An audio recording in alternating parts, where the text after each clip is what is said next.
côté infantile et stupide dans le plaisir qu'on peut ressentir à être tous les trois présidents d'un festival. Donc on prend notre plaisir, même si on sait bien que c'est un peu gnangnan, un peu couillon, mais ça fait plaisir. Là, moi où ça m'a plu et où je me suis fait plaisir, c'est aussi dans l'investissement dans les spectacles et les choses comme ça. Donc entre le concert de dessin vendredi soir où j'ai proposé à Thierry Martin de venir participer, on a rencontré Hélène, la musicienne, et on a fait un concert qui s'est organisé un petit peu au dernier moment parce que forcément on habite pas au même endroit, donc il a fallu improviser un petit peu tout ça tout en préparant un petit peu par mail auparavant. Les battles de dessin, la petite conférence de samedi matin, tout ça c'est des petites choses qu'on a pu faire parce que justement on nous a dit vous êtes les présidents, donc qu'est-ce que vous avez envie de faire, quoi. Donc on a pu proposer ce qu'on avait envie de faire, de proposer d'inviter des auteurs qu'on avait envie d'inviter. Donc ça, ce côté-là est super plaisant, super agréable. Mais c'est vrai que c'est cool, ça nous a fait plaisir qu'on ne le propose pas qu'aux dessinateurs. Parce qu'habituellement on propose aux dessinateurs d'être président de festival. Et là d'un seul coup on nous proposait à tous les trois. Enfin, je crois qu'ils avaient surtout peur que s'ils en prenaient qu'un sur les trois, il y a des emmerdes derrière. C'est déjà. Mais c'est parce qu'on est une identité, une même famille. Sinon, combien de coloristes et de scénaristes sont invités en festival? Il n'y en a pas beaucoup, c'est vrai, il y en a moins. Non, et on voit que c'est un festival familial où les gens se sentent bien, tu vois. Puis peut-être un peu long, donc c'est bien qu'il y ait une interruption. Non, je voulais finir par quoi? Pour dire que... C'était super. Que dans tous les festivals que j'ai fait, je pense qu'il est dans le top 3, le top 5 au pire de tout ce que j'ai fait. Et merci Jean-François, et l'année dernière, et Laetitia et toute l'équipe, Nabila, tout ça, vous êtes super. Non, moi je suis déçu d'arriver dans ce festival. Moi qui suis un gastronome, et d'apprendre qu'ils ont génocidé tout le parc de canards de tout le pays, ça, c'est vrai. Au moment où je viens, je trouve ça scandaleux. Ouais. Mais maintenant on va laisser la parole à Anne-Claire, sinon on va encore nous traiter de vieux phallocrates qui ne laissent aucune place aux femmes. La couleur, tout ça, c'est le cinquième roue du carrosse. Moi quand j'ai commencé la bande dessinée, mon premier album était en noir et blanc. Et mon deuxième était en couleur, mais je voulais le faire tout seul, comme un grand. Et puis comme beaucoup d'auteurs qui travaillent avec leur épouse en coloriste, c'est souvent parce que d'abord il faut me donner vite un coup de main, voilà, ce genre de choses. Donc j'ai demandé à Anne-Claire un petit coup de main pour finir un album en couleur. Et ça lui a plu. Et dans un premier temps, elle faisait dans la continuité de ce que j'avais fait sur l'album. Donc sagement, elle prolongeait le travail que j'avais fait. Et puis quand on a commencé le Lincoln, avec Olivier, on lui a proposé mais tu veux pas être la coloriste de Lincoln pour de vrai, quoi. Et c'est toi qui fais les couleurs et c'est pas juste un coup de main. Et là d'un seul coup elle me fait des ciels rouges, des ciels jaunes, des trucs un peu bizarres. Et au départ je me dis mais un arbre c'est marron et vert, un ciel c'est bleu. Mais oui, enfin, Anne-Claire. Et en fait non mais bien sûr elle avait raison parce qu'elle m'a proposé des couleurs auxquelles je pensais pas et qui d'un seul coup devenaient des couleurs narratives, des couleurs qui racontaient quelque chose, qui posaient une ambiance. Et c'est ce que j'ai aimé dans la collaboration, c'est que des fois elle me prévient, des fois elle fait, alors là je vais essayer un truc, je fais ok. Et puis des fois ça passe pas, des fois on n'est pas d'accord, effectivement ça c'est sûr. Mais voilà, j'aime la collaboration pour ça, c'est qu'elle propose des choses auxquelles je pense pas forcément. Et que la plupart du temps c'est sa façon de faire, c'est très personnel et c'est souvent très chouette. Après, est-ce qu'un coloriste est auteur ou pas? Là, c'est un peu la grande question. Il est auteur de ses couleurs, mais après, est-ce qu'il a sa place? Est-ce qu'il a sa place sur la couverture? Et ça, c'est une grande bataille, quoi. Parce qu'il y a des auteurs qui considèrent que le coloriste ne doit pas être sur la couverture, parce que la BD peut se lire sans couleur. Après, moi, je réponds que oui, on peut manger sans sel aussi, mais c'est moins bon. Voilà. Quand le travail de couleur est un boulot de commande, il y a deux auteurs qui ont fait un bouquin, un scénariste et un dessinateur, ils font un bouquin, et d'un seul coup, par le biais de l'éditeur, ils font appel à un ou une coloriste. C'est un boulot de commande, donc ils sont pas, le coloriste n'est pas au départ de la création de l'album, donc pour ces gens-là, ça peut sembler logique qu'il y ait leurs deux noms sur la couverture et pas celui du coloriste. Et c'est vrai que nous, quand on a fait Lincoln, il y avait l'entité familiale qui a intéressé notre éditeur, c'est lui qui nous l'a proposé. On va mettre vos trois noms, Olivier, Anne-Claire et Jean Jouret. Et nous on a dit bah oui, mais ça nous semblait tellement naturel et normal, qui fait que quand il y a eu des cas de figure où justement Anne-Claire s'est posé la question, tiens au fait, est-ce qu'il y aura mon nom sur la couverture, et qu'il lui a dit bah non, elle a un peu découvert le milieu, comment ça se passait, comment on considérait la position du coloriste, et effectivement il y a des auteurs qui considèrent que le coloriste ou la coloriste n'est pas auteur du livre. C'est un artisan, c'est un prestataire, c'est un sous-traitant. Mais après, il y a des raisons juridiques aussi, parce que si jamais un jour il y a adaptation ou prolongation d'une série, ceux dont le nom se retrouve sur la couverture sont considérés juridiquement comme auteurs du livre, et donc on doit avoir l'autorisation de tous les auteurs du livre pour pouvoir faire adaptation ou autre chose. Donc c'est pour éviter la multiplication des intervenants et des auteurs. Bon, justement, dans Lincoln, on a fait en sorte de se libérer du côté justement Lucky Luke, Tintin et BD à papa, comme on dit méchamment. C'est-à-dire que notre héros, il change de forme, il change de fringue, il change de tronche, il est barbu, il est imberbe, il est gros, il est maigre, il est moche, il est beau, il est mort, il est vivant, il est tout et n'importe quoi. Même dans les techniques de travail, ça change tout le temps, crayon, pinceau, machin. On se permet tout et voilà, on a acquis la liberté nouvelle dans la bande dessinée en pouvant faire ce qu'on veut, on fait ce qu'on veut. On a l'impression que les gens s'intéressent plus à la politique qu'avant et du coup on saute sur l'occasion très opportuniste que nous sommes à faire cette nouvelle BD. On s'est dit, c'est les élections, on fait de la politique. Voilà. Et en fait on a fait une BD pour l'instant qui a un blog qui s'appelle je veux comprendre la politique.com, et c'est pour l'instant un blog et un jour ça deviendra un livre.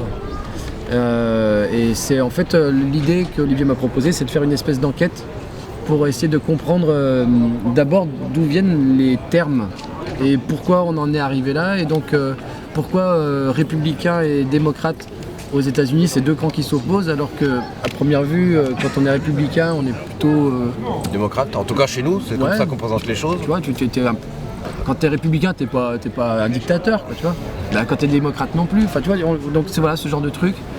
Et donc à poser les questions sur la définition exacte. Qu'est-ce que ça veut dire démocratie ?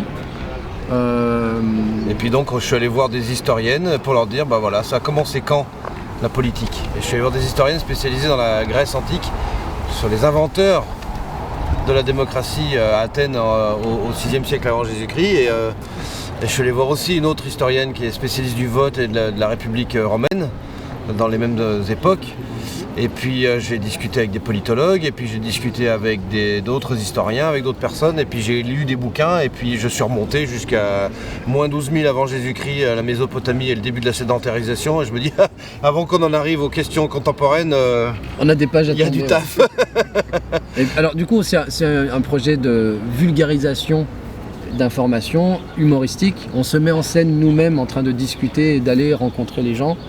Et puis là aussi l'occasion de s'amuser graphiquement, de changer un peu de technique. C'est l'occasion pour Anne-Claire par exemple de faire de la couleur directement sur la planche originale et à l'aquarelle, alors que jusqu'à maintenant c'était un travail de couleur à l'informatique. Donc c'est pour l'instant un vrai petit terrain de jeu très ludique et qui va, on l'espère, donner un projet. C'est ambitieux parce qu'on a beaucoup de choses à raconter, mais on veut le faire de manière marrante et intéressante. Et puis documentaire, vraiment. Ouais. Le but, on veut faire ça de manière humoristique, mais ce qu'on raconte, ce sont des vrais questionnements. On n'est pas là pour faire la leçon, on est là pour se poser des questions. Donc on se pose ensemble des questions. Moi, je réfléchis à des notions qui m'interpellent, comme ce que disait Jérôme sur la démocratie. Mais c'est plein d'autres notions qui m'interpellent. Mais pour pouvoir poser des questions cohérentes et pertinentes à des spécialistes aujourd'hui, parce que je vais voir des spécialistes, c'est ça le but, il faut d'abord que je remonte dans l'histoire pour comprendre tout le cheminement et les interactions qui ont pu exister entre les sociétés, entre les humains à différentes époques, pour être capable de piger ce qui nous reste ou ce qui nous a conditionnés dans notre fonctionnement politique d'aujourd'hui. Puis la bande dessinée de type documentaire a beaucoup évolué, s'est beaucoup développée depuis une dizaine d'années. Et donc il y a beaucoup d'auteurs aujourd'hui qui ont envie de s'attaquer à des notions politiques à travers leur langage graphique, leur réflexion sur leur scénario, etc. Je pense aussi que le fait de voir ce que fait la Corée du Nord en ce moment, ce que fait le Trump aux États-Unis, la montée du Front National par ici, ce qui se passe aussi en Europe du Nord avec des groupes d'extrême droite aussi qui prennent de l'ampleur, forcément ça fait réagir. Donc du coup, quand on voit que ça bascule et que ça commence à déconner vraiment, forcément ça fait réagir les gens. Donc quand il y a des super vilains qui apparaissent dans une bande dessinée, il y a toujours des super héros qui apparaissent. C'est nous, les auteurs de BD. La BD va sauver le monde, c'est nous les super héros. On va foutre des capes et des slips ridicules et vous allez voir, ça va chier. Surtout. On voudrait faire ce projet en totale indépendance. Et mine de rien, la bande dessinée, surtout quand elle est sans éditeur, parce que pour l'instant c'est qu'un blog qu'on gère nous-mêmes, donc on fait absolument ce qu'on veut. Donc pour l'instant on expérimente. Garder un documentaire sur un DVD ou un Blu-ray ou à la maison, déjà tout le monde ne le fait pas. C'est plutôt un média qu'on consomme à la télévision, puis après c'est passé, c'est fini. Si on garde le CD ou le DVD, c'est aussi dépendant d'une technologie qui peut-être dans 20 ans ou 30 ans ne sera plus du tout utilisable. Donc ce sont des médias de consommation éphémères. Le seul média de consommation durable, de conservation, c'est la taille de pierre. Le livre. C'est aussi un livre avec des grosses pages en pierre. Ouais, mais n'empêche qu'on aurait pu faire notre BD dans la pierre. Dans des plaques de granit. Toi tes idées là. Enfin t'as vu, c'est un western. Il n'a pas compris ce qu'on a dit juste avant. C'est un western un peu particulier. On voulait se débarrasser. C'est pas seulement bang bang filme-moi les dollars, quoi, tu vois, c'est un peu plus que ça, tu vois, c'est un peu plus, tu vois. Voilà, si tu me permets de dire tu. On a placé ce western, non pas à la grande époque du western, mais au début du XXe siècle, parce qu'on a encore, comme on le dit, des gens qui se foutent sur la gueule avec des péteux dans les bleds du fin fond du Texas ou je sais pas où, et puis on a déjà le métro et les premières bagnoles à New York, donc il suffisait de déplacer le personnage géographiquement, on va dire, pour qu'on ait l'impression de le déplacer dans le temps et pouvoir justement traiter d'autres sujets et montrer le western sous un autre angle. C'est-à-dire que quand on a commencé Lincoln, on était déjà dans une époque où la dernière séance, les John Wayne et tout ça, c'était déjà loin derrière et que le western avait déjà exploré des nouvelles voies, donc on n'allait pas nous retourner sur les vieux machins. Spirou, bien sûr. Attends, c'est lequel le cateau? Il y en a un qui est communiste. Ah non, c'est Pif le communiste. Ouais. Oui. Je sais plus. Les deux. Mais attends, on publie dans le journal de Spirou, on peut pas dire. Tintin, c'est quoi? C'est Cato, c'est quoi? Ah non, Tintin, c'est Hergé, tout ça dans sa jeunesse. Il est antisémite, non? Un peu à droite, ah ouais. gauche et droite, tu vois. Donc... Spirou. Attends, c'est par la voix basse, Attends, je cache le micro. Pif pour les communistes parce qu'ils méritent un peu de soutien. Moi j'étais abonné à Pif. Je lis pas Pif, mais Pif. Ouais. Tu lisais pas Pif? Tu lisais pas Pif? Je lisais pas Pif. Non. Ouais. Moi j'étais abonné. Papif fait de la résistance. C'est génial. Non, arrête avec les blagues. Non mais on bosse au journal de Spirou. Alors Spirou, ami partout, toujours. C'est le slogan du journal. Ami partout, toujours. Non, moi je m'en fous, ils me donnent du pognon, je bosse chez eux, y a pas de problème. Ah bah... aussi. Ils sont bouffés à tous les râteliers, les communistes, je te rappelle. Ouais. Ouais, on est expert en politique, alors tu peux pas nous piéger. On sait tout, nous, maintenant. Les coulisses, tout. On s'arrête là? Moi, je pense qu'on est bien. Putain, on a fini sur un truc complètement moisi, quand même.